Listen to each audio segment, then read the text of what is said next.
सच्चिदानंद भगवान की जय।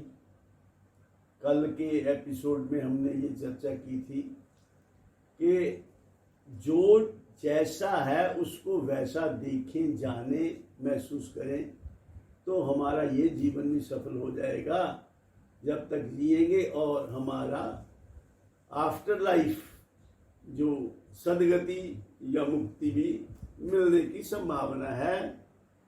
मुक्ति क्या है? मुक्ति सिर्फ अपना जो स्वरूप है उसको ठीक ठीक जान लेना। जो हम वास्तव में हैं वो ही हम अपने आप को जाने और जानकर माने और महसूस करें।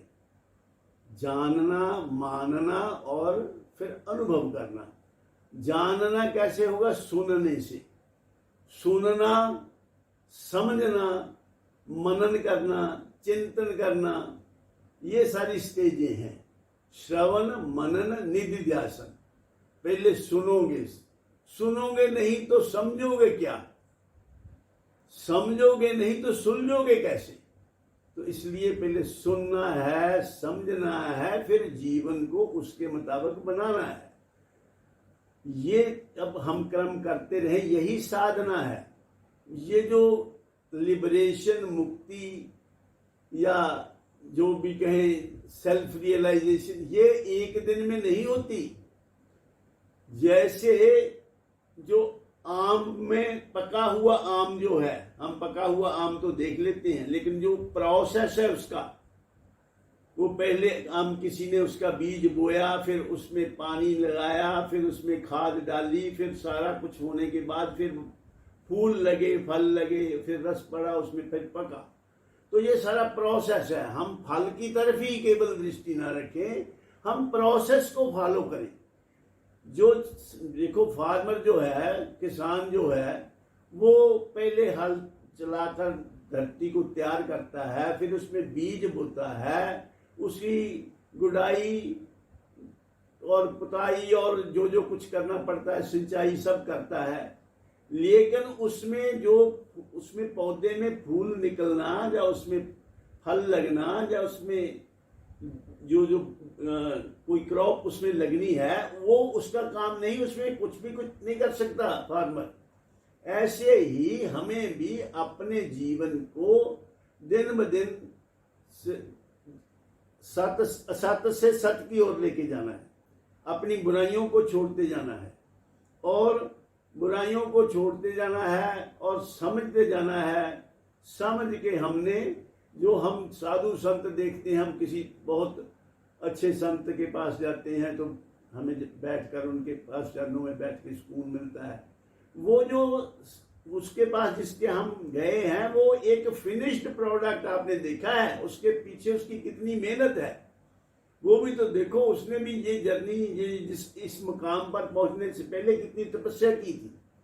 तो इसलिए आप भी जीवन में अपने लक्ष्य को निर्धारित करके, पहले तो हम यही गलती करते हैं, हमें पता ही नहीं कि हमें चाहिए क्या। तो ये तो वो बात है कि एक आदमी एक दफा गाड़ी में बैठा था, कहीं जा रहा था, और टिकट चेक करने वाला आया, चेक कर। तो उसने कहा, भाई सब लोग अपनी अपनी दिखाओ। टिकटें सबने अपनी निकाली और दिखानी शुरू की। उसने हर एक की टिकट देखी, चेक करके वापस कर दी। और उस आदमी को भी इसके पास पहुंचा तो उसने कहा, भाई टिकट दिखाओ। और वो अपनी जेबें टटोलने लगा। सारी जेबें देख ली, टिकट नहीं मिल रही। वो बड़ा परेशान कि टिकट दी थी गई कहाँ।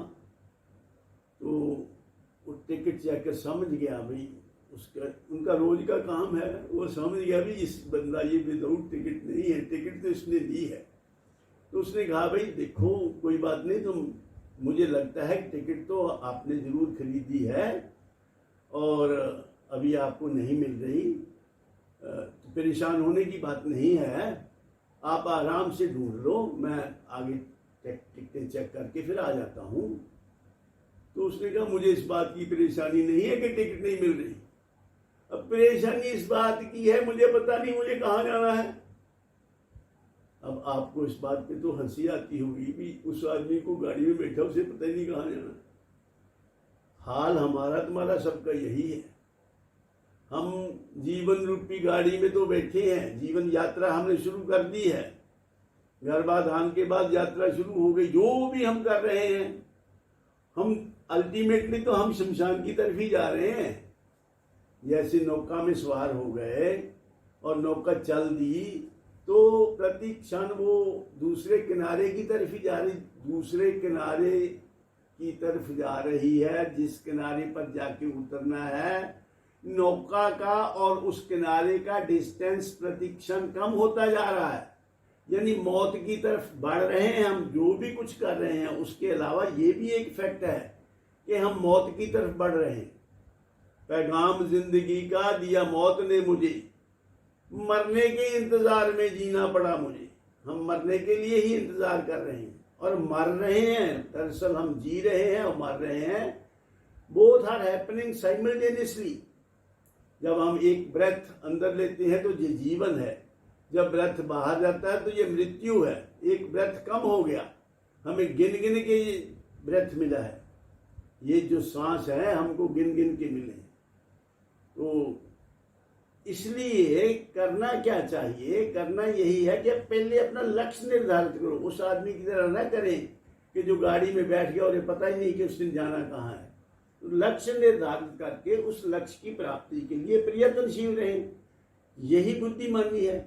तो लक्ष्य क्या है? लक्ष्य है दुखों से छुटकारा, और हमेशा के लिए दुखों से छुटकारा मिल जाए और हमेशा के लिए आनंद प्राप्त हो जाए। उसके लिए क्या करना है? उसके लिए हमारे अंदर ही जो हमारा वास्तविक स्वरूप है, जो हमारी रियल नेचर है, उसको हम जान लें, उसको टच कर लें, उस डायमेंशन को, तो हम हमेशा के लिए सुखी हो जाएंगे। अभी हमारी क्या गलती है? अभी तो हम जानते ही नहीं अपने आप को ठीक से, और हम उन चीजों के पीछे पड़े रहते हैं जिसका कोई महत्व नहीं है। अल्टीमेटली है जीवन में उसका महत्व है, लेकिन इतना नहीं कि उस सारा जीवन उसी की तरफ लगा दो। सारा जीवन रुपया पैसा जमीन जायदाद इकट्ठी करने में लगा दो, ये कोई बुद्धिमानी नहीं है। देखो एक सिंपल सी बात है, जब सब कुछ छोड़ के ही जाना है तो फिर ज्यादा इकट्ठा करने का क्या फायदा भाई? जब सब कुछ ही छोड़ना है तो उतना ही इकट्ठा करो जितना जरूरी है, और थोड़ा 10% ज्यादा कर दो। लेकिन ये थोड़ा कि मारा मारी सारी उम्र यही करते रहो और जीवन का जो मकसद है उसको भूल ही जाओ। तो इसलिए देखो मिलता क्या है, तुम क्या कर लो, क्या चीज तुम्हें मिलती है? तुम्हें कुछ भी नहीं मिलता। अब मान लो 10 मकान है मेरे, तो क्या मेरे मकान का मतलब क्या? मेरे मकान का मतलब उनको इस्तेमाल कर सकता हूँ, यही तो है। उसको इस्तेमाल मैं कितने को करूंगा? एक मकान में एट ए टाइम एक में ही रह सकता हूँ। और किसी के पास बहुत करोड़ों रुपए हैं, तो रुपए कहाँ हैं? रुपए उसके पास कहाँ हैं? रुपए तो बैंकों में हैं। जितने जितने बढ़ते जा रहे हैं, रुपया बढ़ेगा बैंक में और हिसाब बढ़ेगा कापी में और अहंकार बढ़ेगा छाती में। मैं करोड़पति, मैं अरबपति। भाई करोड़पति अरबपति ये करेंसी वहां नहीं चलती। जीवन के दिन तो टूट टूट कर गिरते जा रहे हैं हमें रोज की रोज। ये तुम्हारा इस बात पे तो रहता है ध्यान कि मेरा पैसा कितना कम हो गया। इस बात पे किसी का ध्यान नहीं जाता कि मेरी आयु कितनी कम हो गई, मेरे श्वास कितने कम हो गए। ये भोग जो हैं, ये भोगों को हम भोग रहे हैं या भोग हमें भोग रहे हैं, ये भी विचार करो। मान लो एक सेब खा रहा हूं मैं, और सेब खाने में मेरे 5 मिनट लगे, तो मैंने सेब खा लिया, सेब ने मेरी जीवन के 5 मिनट खा लिए। ऐसे ही ये भोग तुम्हें खा रहे हैं। ये भोगों में सुख नहीं है, भोगों में सुख भासता है। जैसे शीशे में मुख नहीं है, लगता है, भासता है। शीशे में अगर होता तो गर्दन पे क्या होता? फिर गर्दन में है मुख, तो गर्दन के ऊपर ही है, तो दिखता है शीशे में, भासता है शीशे में। ऐसे ही भोगों में सुख भासता है नहीं। भोग से तो रोग ही पैदा होते हैं। और दूसरा पहलू है जिंदगी में बोध। बोध से ही सब प्राप्ति होनी है। भोग से तो कुछ नहीं मिलना, भोग से तो रोग ही मिलेंगे। भोग रोग का दाता है और बोध मुक्ति प्रदाता है। अब चुनाव आपने करना है कि भोग के पीछे ही सारी जीवन लगा देना है, बोध प्राप्त करना है कि नहीं करना है। बोध नहीं प्राप्त करोगे तो अंत में पछताओगे। वो जब घड़ी आएगी, वो घड़ी सबके जीवन में आनी है जब हम पड़े होंगे और हमारे आसपास खड़े होंगे। जो हमारे हैं वो हमारे आसपास खड़े होंगे और हम पड़े होंगे। तो उस वक्त ये याद आएगा कि हमने अपने जीवन में कोई सार्थक काम नहीं किया, रुपया पैसा इकट्ठा किया, वो तो अब साथ जाने वाला नहीं है। जो जोड़ने में वर्ष कई मास लगे थे, वो छोड़ने में कुछ ही मिनट खास लगे थे। तो जब छोड़ के जाता है, धानवा जान को छोड़ के जाना, उस वक्त बड़ी तकलीफ होती है, परेशानी होती है। इसलिए सारे जीवन में यही प्रयत्न करना चाहिए, पकड़ो ना किसी चीज को। सभी चीज छूटने वाली है, किसी को ना पकड़ो। मन से सबसे असंग रहो, ऊपर से सबके साथ संग रहो। तो ऐसा करने से क्या होगा, ये अक्लमंदी इस बात में है। देखो, जो चीज जो गांठ खोलनी है उसे क्यों इतना कस के बांधना, उसे पोली पोली बांधो ताकि खोलने में प्रॉब्लम ना हो। तो वो वक्त तो आना ही है। वो वक्त जब आए तो उस वक्त आपके काम यही ज्ञान आएगा, ये बोध आपके काम आएगा। उस वक्त रुपया पैसा काम नहीं आएगा। करोड़ी मल करोड़ों जोड़ दे, हीरे जवाहरात और मोती, पर याद रखना प्यारे, कफन में जेब नहीं होती। लेके नहीं जाओगे, वो करेंसी वहां नहीं चलेगी, वहां बोध ही काम आएगा। यथार्थ बोध वहां काम आएगा। जीवन में कोई मुसीबत आए तो आदमी की संपत्ति काम आती है, बीमारी में दवाई काम आती है, मौत के वक्त कोई और चीज काम नहीं आती। मौत के वक्त सिर्फ आत्मज्ञान काम आता है। जो बोध है आपका, वही आपके काम आएगा। इसलिए जीवन में दोनों काम करने हैं। जीवन की यात्रा के लिए पैसा भी कमाना है, लेकिन पैसा ही नहीं कमाना है, और पैसे के साथ साथ यथार्थ बोध भी प्राप्त करना है। इस बातों पर ध्यान रखोगे तो मरते वक्त आपको पछताना नहीं पड़ेगा।